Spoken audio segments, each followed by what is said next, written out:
Ralph Waldo Emerson. You've probably heard the name, maybe seen a quote floating around. Yeah, he's one of those figures. But what did this guy really think? I mean, what were his core ideas, the things that maybe surprised people about nature, the self, how we should live?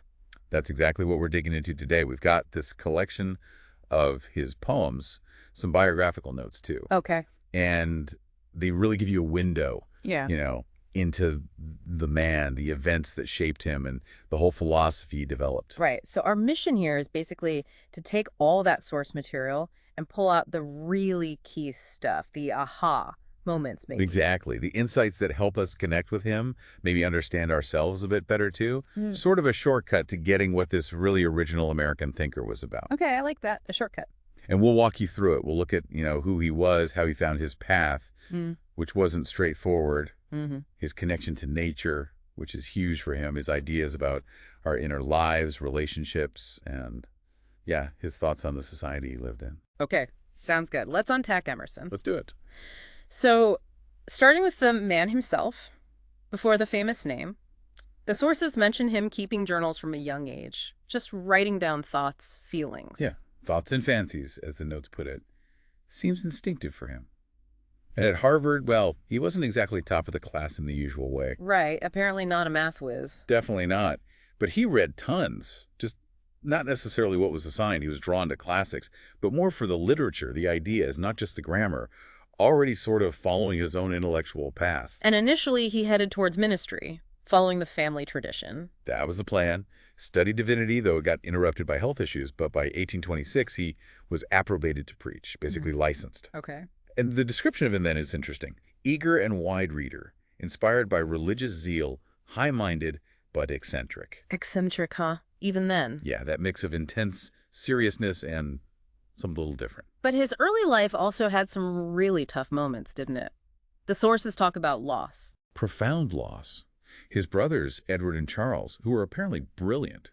And then later, the really devastating death of his first son, Waldo. Which we'll come back to with the poem Threnody. Absolutely. And his mother, too. These weren't small things.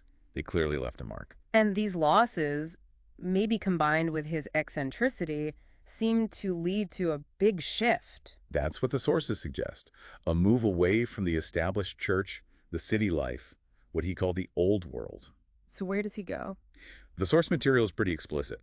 He now went to nature as his teacher, his inspiration. He settles in Concord, finishes his first book, Nature, in 1836. Wow. So it's a conscious turn, not just moving house, but changing his whole source of authority almost. Exactly, from the pulpit to the pine woods. And he wasn't totally isolated, right? The sources mention a group in Boston. Right, these progressive and spiritually minded young people. Names like Margaret Fuller, Bronson Alcott, James Freeman Clark. Transcendentalists. That's them. The sources link this group directly to the Transcendental movement. The philosophy emphasizing intuition, the spirit, finding the divine in nature, and the individual soul. So Brook Farm, the Dial magazine, that whole scene. Yep, that comes out of this circle. And Emerson was key, also introducing thinkers like Thomas Carlyle to American readers. Interesting. So his later life, was it all just writing and thinking in Concord? Not entirely. He became a really popular lecturer, traveled quite a bit, even England and France. That led to the book English Traits. Okay. He kept collecting and publishing his poems. I got honors from Harvard, lectured there too. But the sources stress he wasn't just an ivory tower guy. How so? He was involved in private and public duties, offered wide hospitality. Apparently young people, eager youths, came to him for advice, for rules on how to live. Right. So a public intellectual, but also a kind of mentor figure. Which brings us nicely to this core idea, nature. His connection seems almost mystical. It really does. The sources describe his routine in Concord, going out alone daily into the woods, sometimes just waiting for hours. Waiting for what? To receive the message, as he put it. He felt nature was speaking, offering insights, and he believed this message was universal, even if it came through his particular voice. Tuning into a frequency. Kind of. There's that quote about the words of the gods always sounding, but our ears are seldom unsealed. We're just not listening properly most of the time. So the core insight here from these sources is that nature isn't just pretty, it's an oracle. It's actively transmitting wisdom. That's the heart of it. The wisdom is there, we just need to learn how to hear it. And the poems really bring this to life, like Goodbye. It's such a clear rejection of, well, everything society values. Totally. Goodbye, proud world, I'm going home. He turns his back on the courts, the streets, the halls. For what? A sylvan home? A secret nook? Sacred to thought and God. And that amazing image. When I am stretched beneath the pines, I laugh at the lore and the pride of man. Because why? When man and the bush with God may meet, it's not just escaping, it's finding something realer, a direct line. And it's not just about feeling good in nature, right? It's about learning things, truth. Yes. In each and all, finding truth isn't just admiring the landscape, it's noticing the details. The ground pine, the violet's breath, the specific trees, oaks and firs, the pine cones. Paying attention. Close attention. Truth is, in the particular, the specific manifestation. And nature also teaches bigger things, cosmic laws. Definitely. Look at the wind harp, or the harp. The wind playing through the harp, it knows nature's rarest moods. Its wisdom will not fail. But it's not about the harp itself. No, the harp is just the instrument. It's the tongue of mundane laws, obeying the primal cause. It's channeling something fundamental. The seashore poem does something similar. The constant motion hints at that which changes not. Unchanging principles revealed through change. Exactly. Nature embodies these deep, eternal laws. And it offers strength, healing. The sources mention Monadnoc. Oh yeah, the mountain poem. Monadnoc is almost a character, criticizing the flimsy town life. It calls the city person an exile from the wilderness. Where real health is found. Right, where health with health agrees, and the wise soul expels disease. The mountain offers its bounty, tells young people to taste the lordship of the earth. It's invigorating, empowering, boon nature, offering royal pleasure grounds. But nature isn't always comforting in these poems, is it? The sources show a more complex picture, too. Absolutely. Even in Monadnoc, you've got the calm lake, but also the wolf, bear, or catamount. You need wit to survive it. It's not just a gentle garden. And that September fragment, sudden gusts came full of meaning. All too much to him, they said. Yeah, sometimes the message is overwhelming, maybe even disturbing. Nature contains harshness, decay, storms. Like in the snowstorm, the storm is a fierce artificer. It's powerful, not always benign. So a really dynamic view of nature. Okay, let's shift inward. Because Emerson's dive wasn't just outdoors, right? It was deeply internal. Profoundly. Remember the journals. Thoughts and inspirations, not just events. The inner landscape was crucial territory for him. The power of thought itself. In the poem Thought, he says it's better than gold or gems. Thought's holy light. And character, it's not about what people think of you. It's this deep inner strength that matches time itself. Its words are soft, but can bring back the age of gold. It's about integrity, that inner core. And this inner life connects to something bigger. The sources mention spiritual laws. Yeah, this idea that the spirit that lurks each form within beckons to spirit of its kin. There's a kinship, a connection between the spirit in you and the spirit in everything else. Self-kindled, every atom glows, like an inner light in all things. Which leads to that really bold idea of the informing spirit or the universal soul. Right. That passage where he says, I am owner of the sphere, of Caesar's hand and Plato's brain, of Lord Christ's heart in Shakespeare's strain. Which sounds incredibly arrogant on the surface. It can. But the idea, I think, isn't that he is literally Caesar or Shakespeare. It's that the potential, the essence of that greatness, that creative power, resides within the universal soul, which every individual can potentially tap into. So it's about accessing a shared human potential. That's how I read it in the context of the sources. It's about connecting to that deep well. Yeah. And how do you do that? The sources link insight to obedience, listening to that inner voice. Not just studying books. Right. Knowledge, which its source not knows. Intuition. Yeah. And power is tied to will, skill, inner qualities. Even wealth isn't just money. It's found in embracing change, flow.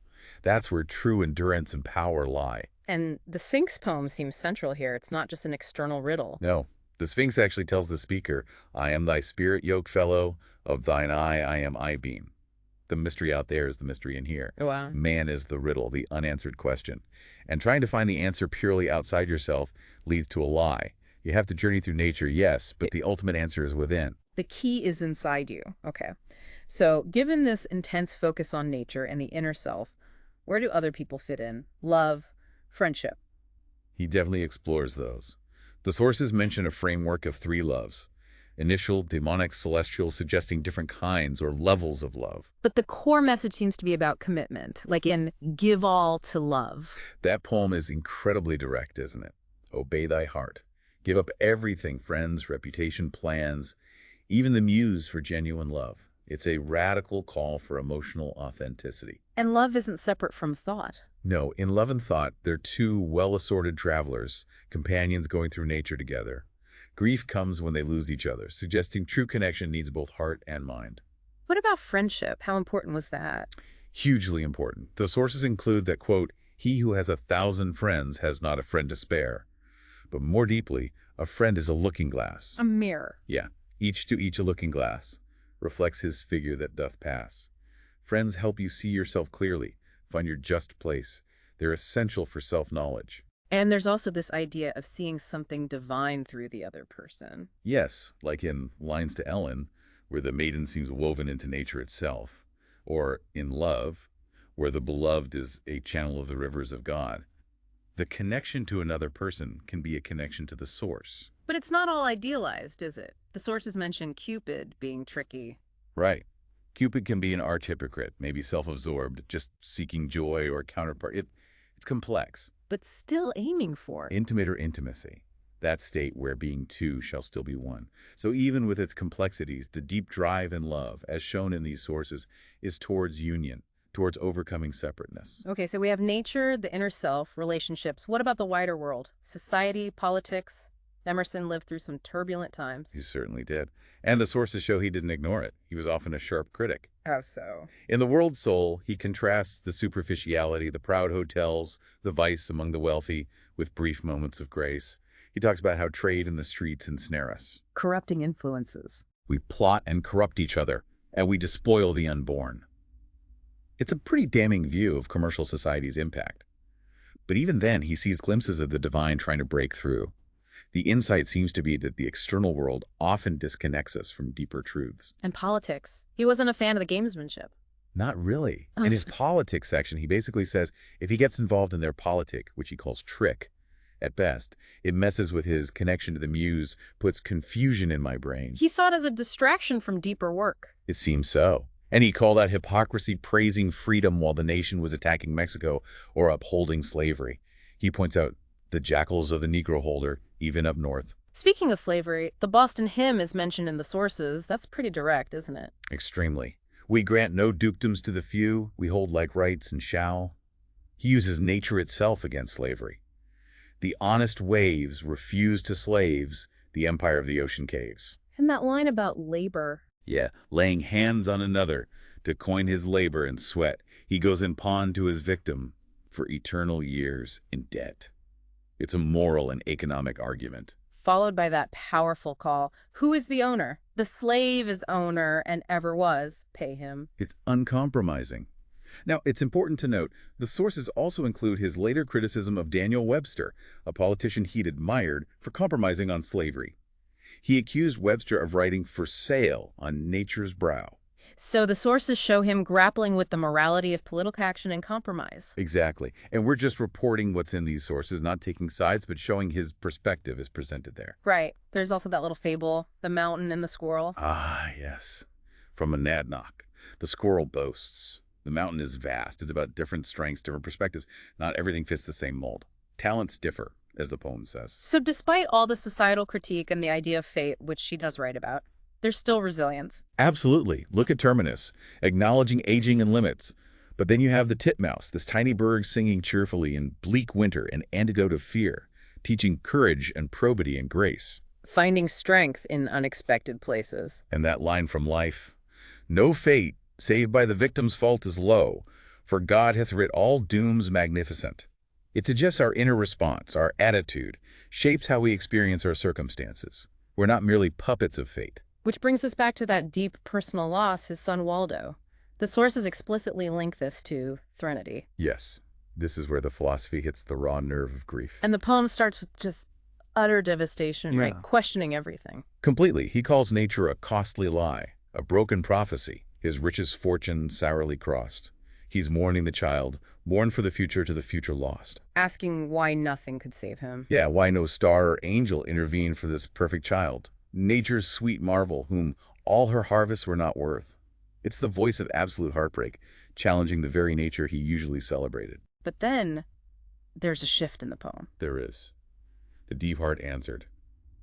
It's like nature or the universal soul speaks back, not denying the pain, but reframing it. How? It says the child wasn't really his to possess, but nature's heir.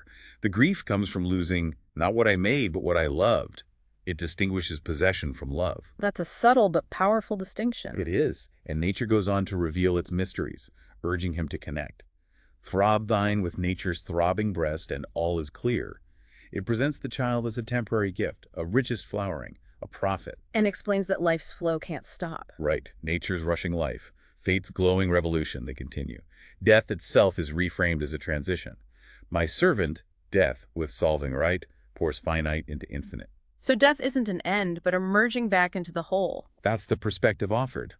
Life is one unified flow. Many seeming life is one. You can't isolate a part and stop it. The answer, the reconciliation, comes from understanding these larger, impersonal, cosmic laws that encompass loss.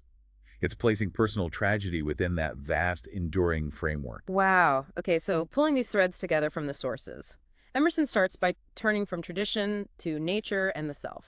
Finds in nature this living teacher a source of divine connection. Explores the incredible power within thought, intuition, the soul's connection to the universal. Values deep, authentic human bonds, love, friendship as vital pathways. Doesn't shy away from criticizing society's flaws, but seeks underlying order. And ultimately uses this whole framework of cosmic laws and interconnection to grapple with even the deepest personal grief. And the common element through all of it seems to be finding the universal, the divine, not somewhere out there, but right here. In the woods, in another person, inside yourself. Exactly, that low whisper, as he called it, hidden in plain sight. So for you listening, the value here isn't just historical. It's a perspective. A powerful perspective on how you might navigate your own life, how you see the world, how you listen to yourself, how you connect with others, how you face difficulty. So what could this mean for you, practically?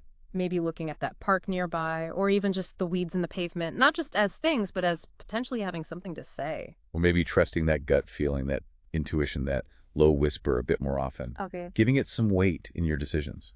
Emerson's wrestling with these huge questions: nature, God, self, society, loss. It really does invite us to think about our own relationship with all that, doesn't it? It really does.